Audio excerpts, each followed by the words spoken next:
Começa bem e não vira nada?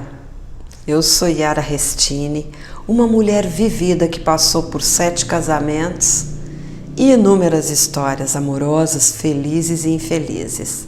Estou aqui para ajudar você a conquistar a felicidade.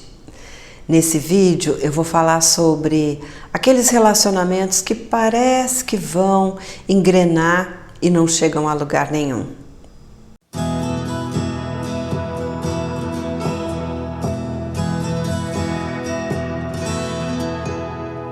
Quantas vezes você já passou por isso? Olha, você se dedica e de uma hora para outra a conexão entre vocês acaba.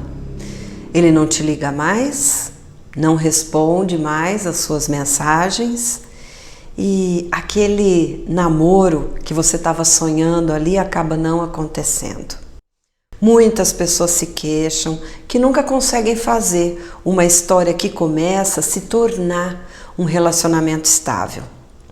Parece que tudo flui bem, os gostos batem, a conversa é boa, né? Aquela vontade de ficar junto parece vir dele e de você também, mas de repente nada acontece. Um dia eles se mostram interessados, no outro dia somem. Aí você passa a se perguntar, por que é que você espanta tanto os homens? Mas será que isso é verdade? Será que a culpa é sua? É você que espanta os homens da sua vida? Deixa eu te contar a história da Cleide, uma mulher que eu tive a oportunidade de conhecer e de ajudar. A Cleide teve uma infância muito pobre. Sabe, tanto no sentido financeiro quanto no sentido emocional. Os pais, eles passavam bastante dificuldade. Faltavam coisas básicas mesmo, como arroz, feijão, roupa, remédio. Né? O pai era alcoólico, né? Era uma pessoa que tinha problemas sérios com bebida. E a mãe era obrigada a trabalhar o tempo todo para tentar suprir ali as necessidades da família. Com isso, a Cleide e o irmãozinho tinham que se virar, sem cuidados, sozinhos em casa. E quando ela chegava, tarde, né, da noite, não sobrava condições de dar carinho, amor, cuidar. Ela chegava exausta do trabalho e já ia para a cozinha para já preparar alguma coisa para o dia seguinte, tipo um arrozinho puro ou um arroz com um pouco de toicinho ali para eles poderem comer, né, no dia seguinte. E cedinho ela voltava, né, a sair para trabalhar. Então era terrível. O pai chegava totalmente bêbado, piorava muito a situação. Né? Então ele chegava, brigava e caía, fazia escândalo. E assim foi. Quando a Cleide tinha uns 15 anos, ela engravidou de um vizinho de 20, 21 anos, sabe? Era a primeira paixão da vida dela, já viu, né? Primeiro amor. Aí quando esse primeiro filhinho da Cleide tinha 3 anos, o casamento já não ia bem, né? Ele agia como se nem fosse casado, né? Novo também, né? Sei lá. Saía pra rua, não dava satisfação. Aí no meio desse clima todo, ela engravidou de novo. Aí quando ela viu que estava grávida, ela ficou apavorada, porque não era, né, um bom momento para mais um filho, ainda mais com as coisas desandando, né, no casamento daquele jeito.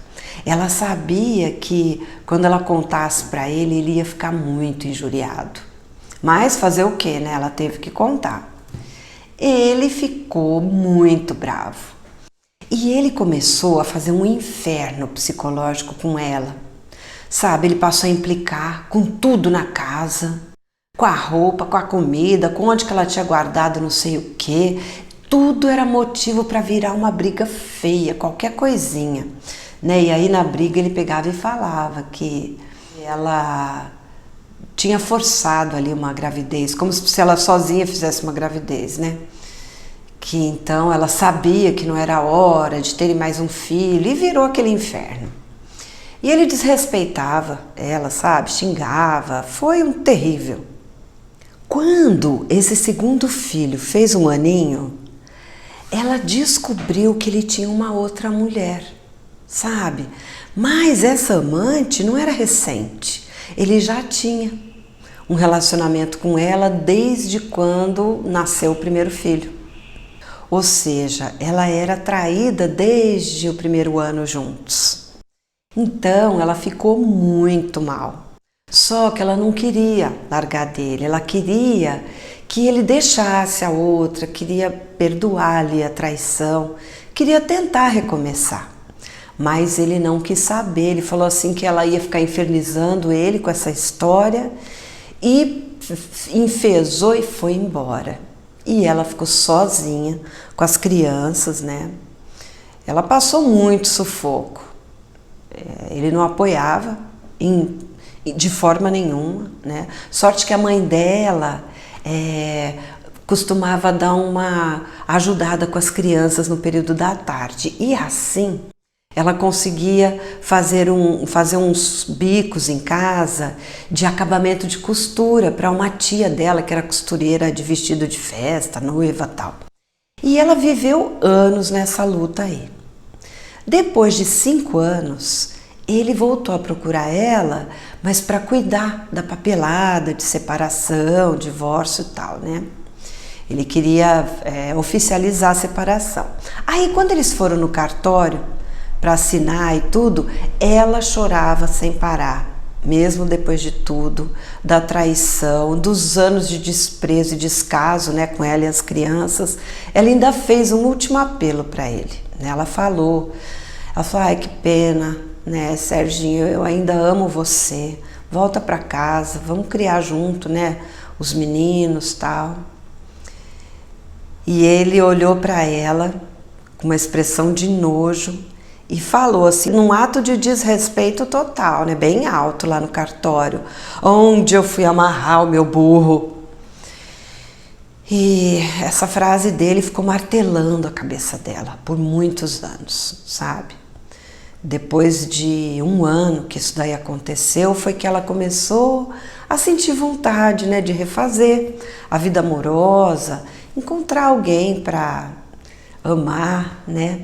Aí ela se envolveu com o primeiro, né? As primeiras semanas foram super bem, ele parecia super interessado, sabe, envolvido. E ela se desdobrou para agradar, para conquistar. E ele, sem explicação, sumiu. Aí ela se envolveu com o segundo, dedicou ainda mais. Ficou de olho, né, para ver se de repente não tinha ninguém que ele estava também ao mesmo tempo, que ela estava traumatizada, né? Então ela dava aquelas vigiadas e tal, né? Então, e ela elogiava, falava que amava, e fazia planos, fazia as comidinhas que ele gostava, né? E contava tudo para ele, inclusive todos os sofrimentos que ela teve, tudo, né? Ela fez de tudo. Mas ele também foi embora.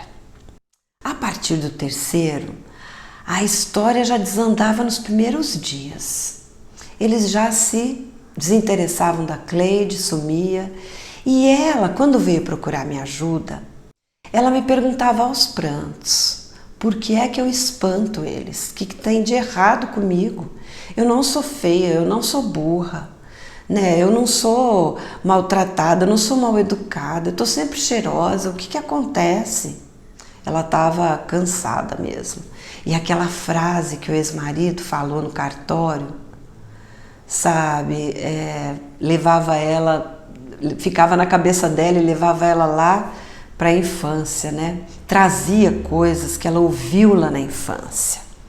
A mãe, né, muitas vezes exausta, sobrecarregada, naquela situação toda que era, né? Às vezes falava umas coisas para ela, sabe? Tipo, nossa, Cleide, desse jeito ninguém vai te querer. Qualquer errinho dela, a mãe já, né, falava essas coisas. E isso trazia de volta todo um desamor aí quando ela lembrava, porque para ela era a mesma coisa que falar, do jeito que você é, ninguém nunca vai te amar. Era assim que ela entendia, né? Então é por coisas assim que tantas pessoas ficam fazendo tanta força para serem amadas. Essa história que aconteceu com a Cleide, a gente vê acontecer todos os dias, com muitas pessoas, a pessoa fazendo força, né, para ser amada. E pode estar acontecendo com você. Então, você pode estar se perguntando o porquê, né? Por que que isso acontecia com a Cleide? Por que que acontece com você? O que é que impede você de conseguir fazer um lance novo aí, virar um namoro? Acaba aí não virando nada.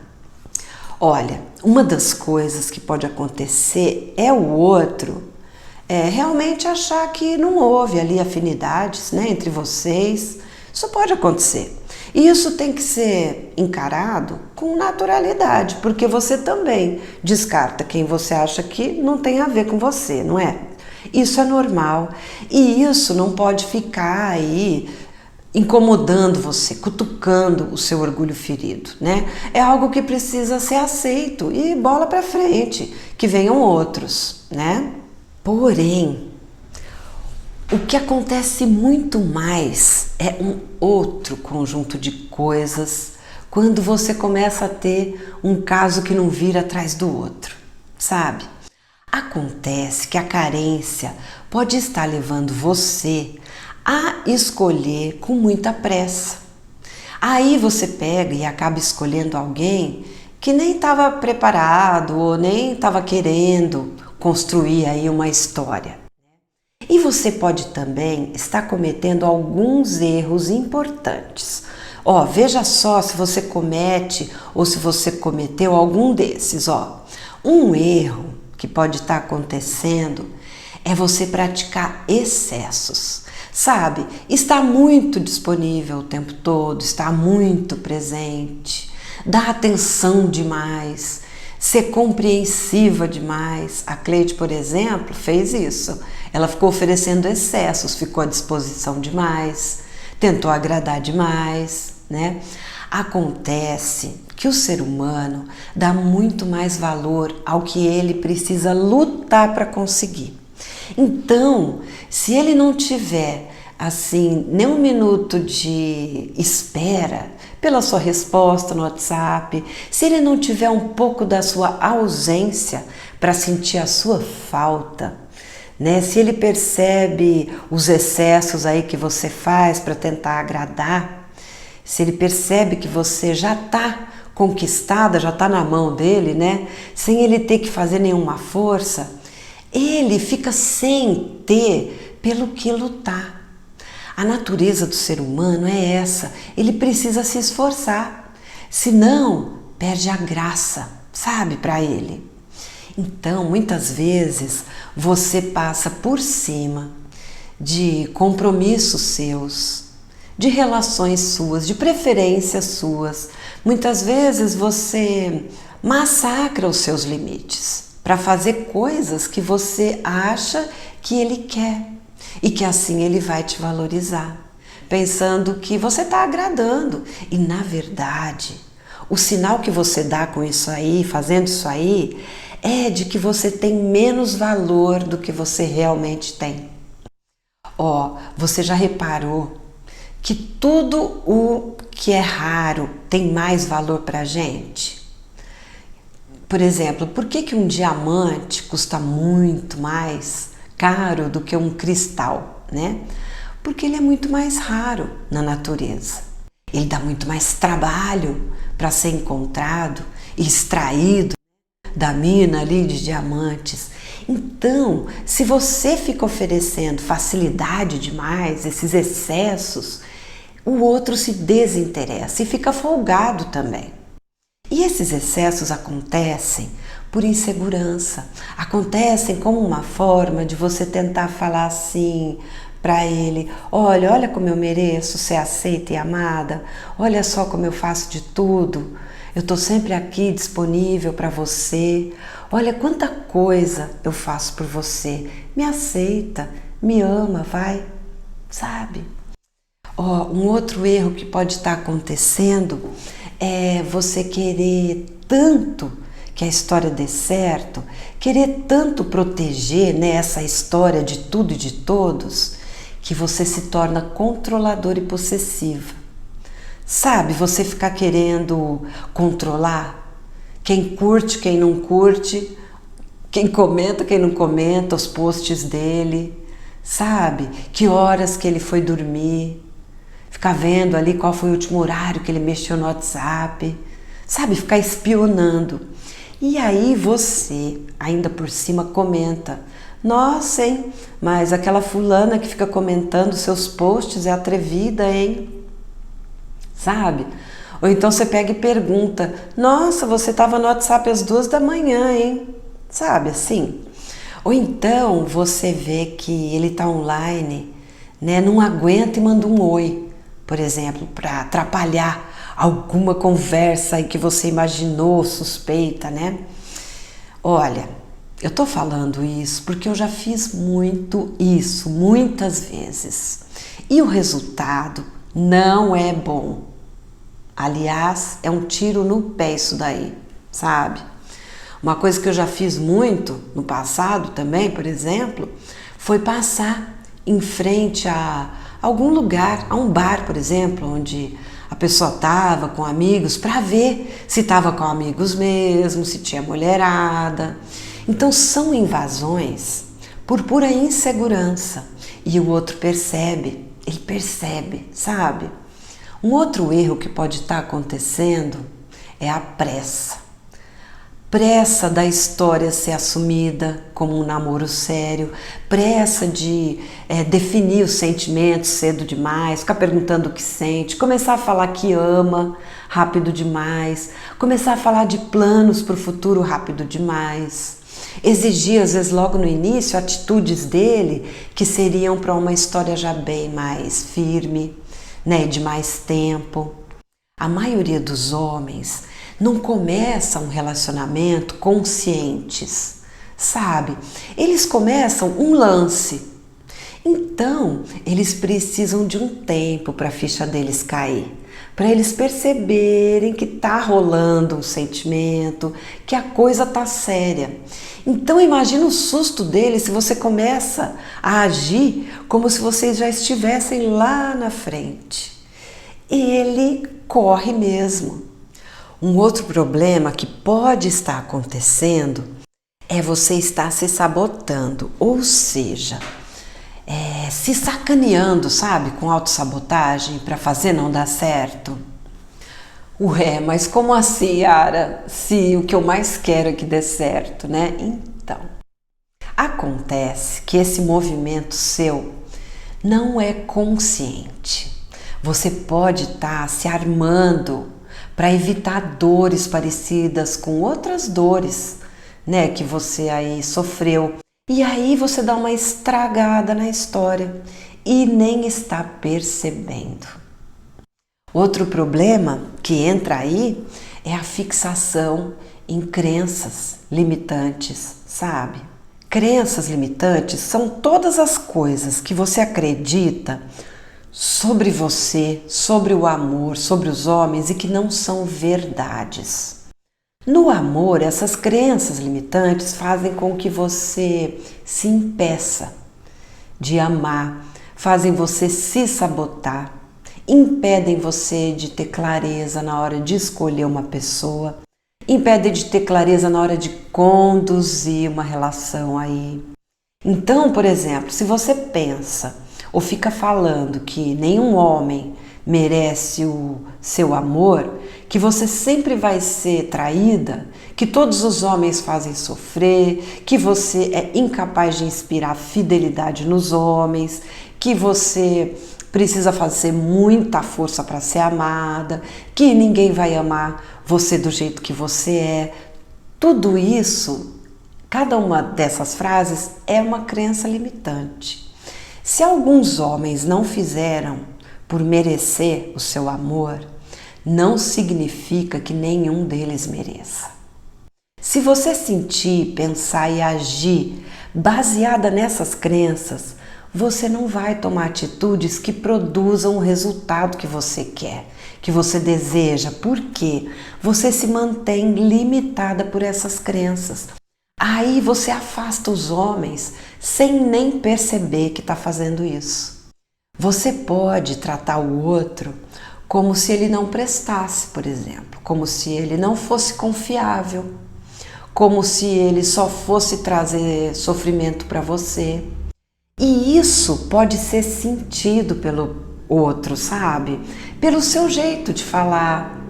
Você, sem perceber, pode ficar se diminuindo por conta da crença limitante de ser pouco para despertar o interesse e o amor do outro. Igual a Cleide fez, pensando que ela não era digna de alguém amarrar o burro nela, né? Ou seja, que ela não tinha qualidades suficientes para ser amada. Outro erro que estraga a história que está começando é a falta de naturalidade. É você se descaracterizar por pensar que, sendo diferente do que você vai ser mais amado. Isso aí vem do medo do abandono, né? Do sentimento de rejeição. E esses sentimentos vêm lá da criança ferida que você tem aí dentro de você. Isso faz você errar no jeito que você produz a sua imagem. E aí isso pode sim espantar os homens. Você fingir que é uma coisa e ser outra, se funcionar, a data de validade é curta. Olha, eu fazia isso e muita. Uma vez eu encontrei um homem dos meus sonhos, e ele se interessou super por mim também. Mas eu achei que tinha que fingir ser diferente do que eu era, para ele me querer, né? E eu conquistar ele definitivamente. Aí eu falei assim, já sei, vou pegar esse cara e vai ser na cama. Né? Assim que eu tiver a oportunidade eu vou atacar. E assim eu fiz. Aí eu, que sempre gostei de um contato físico calmo, tranquilo, fiz o estilo a fatal, a atrevida, a sem limites, a louca, né, na cama, achando que estava abafando. Ele foi esfriando, parou tudo e ele falou assim, olha, acho que a gente é muito diferente. Você me desculpa, mas eu gosto de transar de um jeito mais calmo, sabe, mais tranquilo. Imagina a minha cara quando ele me falou isso, né, sem graceza. E olha que eu tentei, sabe, assim, confessar para ele que eu também preferia, de um jeito mais calmo, mais light, né, que eu tinha agido daquela forma só para tentar agradar, mas que nada, aí o encanto já era, né. Ele me deixou em casa, se despediu super educado e no dia seguinte não se comunicou nem no outro, nem no outro e sumiu. Então, se eu tivesse sido eu mesma, eu teria encantado muito mais. Outro erro que pode acontecer é falar demais, se expor demais e acabar deixando transparecer sentimentos pelo ex. Ou então mágoas com outros homens, acabar metendo pau nos homens que passaram pela sua vida. Isso também espanta eles. Se você fica falando demais no seu ex, ele vê que você ainda tá ligada. Então ele pega e foge, porque ninguém quer entrar num triângulo amoroso aí, né? Que pode trazer problemas. Desde problemas de sofrer por você não estar com o coração livre, se envolver com você e sofrer depois, até problemas de repente você sair falando mal dele, né, igual você está fazendo, falando mal dos outros que passaram, né, pela sua vida. Então, a falta de amor por você mesma pode estar atrapalhando as suas ações, as suas atitudes, pode estar impedindo que você perceba todo o seu lado bom, todos os aspectos maravilhosos que você tem em você. E aí você age com o cara no início como quem não tem valores suficientes para ser amada. Entenda que a relação que você tem com você é a base para as relações que você vai ter com as outras pessoas. Então, se você se trata mal, se desrespeita, se diminui, Se você passa por cima dos seus limites, não se cuida, não se valoriza, você vai procurar alguém que faça o mesmo com você. Olha, eu também tive uma fase assim e também ficava sem entender. Eu não sabia que a relação comigo mesma era determinante das minhas outras relações. E naquela minha fase eu não percebia que as marcas de escassez, de atenção, de cuidados e amor da minha infância faziam com que eu me diminuísse e cometesse tantos erros como esses que eu falei, dos excessos, das autossabotagens, né? Eu era cheia de crenças limitantes que me faziam agir totalmente errado. Eu não sabia cultivar o amor por mim mesma e isso complicava tudo, me fazia meter os pés pelas mãos. Só que eu nunca tinha aprendido como me amar, nunca tinha aprendido a me valorizar, a me respeitar. Eu não sabia que a minha necessidade de ficar controlando o outro, espionando e vigiando, por exemplo, movida pela minha insegurança, poderia tirar da minha vida pessoas boas, que podiam ter passado e eu perdi. Muito menos sabia que isso vinha das minhas travas internas, como a minha criança interior ferida, os meus medos de abandono, as minhas crenças, né, de que ninguém ia me amar se eu fosse eu mesma. E eu não sabia também que é possível destravar todos esses e outros impedimentos internos à nossa felicidade, né? Como os medos de mudar de atitudes e ações para ter resultados bons no amor, de se libertar de amarras do passado, de me livrar de sentimentos de culpa e de sentimentos de inferioridade. Eu não fazia ideia de que tudo isso pode ser curado. Sabe? É por isso que no meu curso Destino Felicidade eu abordo todos esses problemas e faço a pessoa resolver todas essas travas, sabe? Usando ali um simples passo a passo. É importantíssimo isso na vida da gente. Então, voltando aí nos comecinhos das suas histórias amorosas que não estão virando, da mesma forma que você fica ansiosa, esperando por uma mensagem dele, por uma atenção dele, e isso fica prendendo você a ele mais ainda, ele também precisa sentir isso. Ele também precisa torcer para você responder, para você aparecer, para você querer. E para conseguir fazer isso, você nem precisa ficar forçando a situação de se fazer de difícil. Sabe? Um bom jeito de ficar mais rara para ele, naturalmente sem forçar, é simplesmente você ter a sua vida própria. Como assim, Yara? Ter vida própria, cuidar da sua própria vida, sem ficar passando ele na frente de tudo, sabe? Reservar tempo para as coisas que você gosta de fazer, para os cuidados com você e o seu corpo.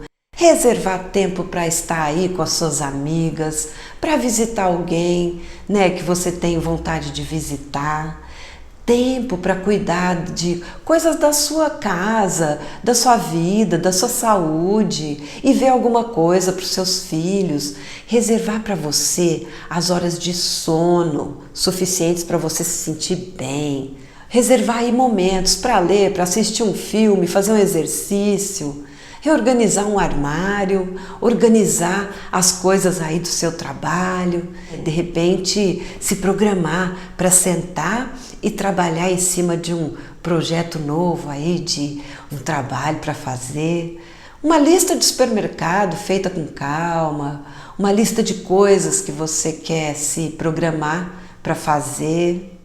Ter vida própria é viver todos os setores da sua vida e não sacrificar nenhum deles para ficar disponível o tempo todo para o outro.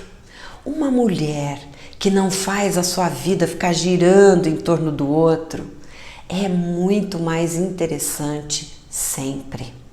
E você fica muito mais interessante também e consegue manter muito mais o outro por perto quando você tem mais autoconfiança e maturidade. Ter vida própria aumenta o seu valor. E para conseguir isso, basta que você aprenda e cultive o amor por você mesmo. Basta que você trabalhe no combate às suas crenças limitantes. Cuide dos seus sentimentos de rejeição, dos seus medos de abandono, das suas carências, da sua imaturidade. O caminho para isso é promover uma transformação aí em você. Uma transformação que faça você se conhecer profundamente, que faça você enxergar as mudanças boas que você pode fazer em você, que faça você se conectar com a sua criança interior e assim conseguir lidar com as dores aí dela, né, que são as suas dores. Uma transformação que permita que você se trate com mais amor e que você tome posse do valor que você tem. E quando você fica empoderada do seu próprio valor, não tem mais essa de deixarem você falando sozinha, isso acaba, sabe? Você passa a encantar as pessoas, porque você vai estar encantada com você mesma. Eu consegui encontrar um caminho para essa transformação pessoal e fiz um passo a passo, com tudo que você precisa fazer dia após dia, sabe? Para conseguir se reinventar. Eu vou deixar aqui uma dica prática para você começar a reservar tempo e espaço para a sua vida própria.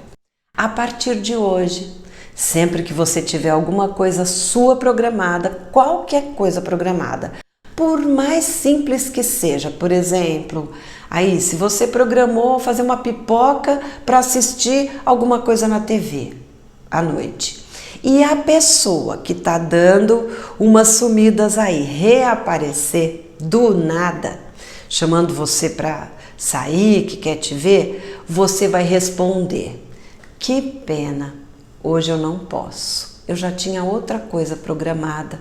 A gente pode combinar para um outro dia? Ó, eu sei que isso pode parecer e ser muito difícil de fazer, mas eu tenho certeza que você vai conseguir. Eu espero que você tenha gostado desse vídeo e que eu possa ter, mesmo que pouco, ajudado você a chegar um pouquinho mais próximo do seu desejo de ser feliz de verdade. Obrigada! E lembre-se, ame-se em primeiro lugar sempre. Você merece ser feliz e vai ser muito feliz.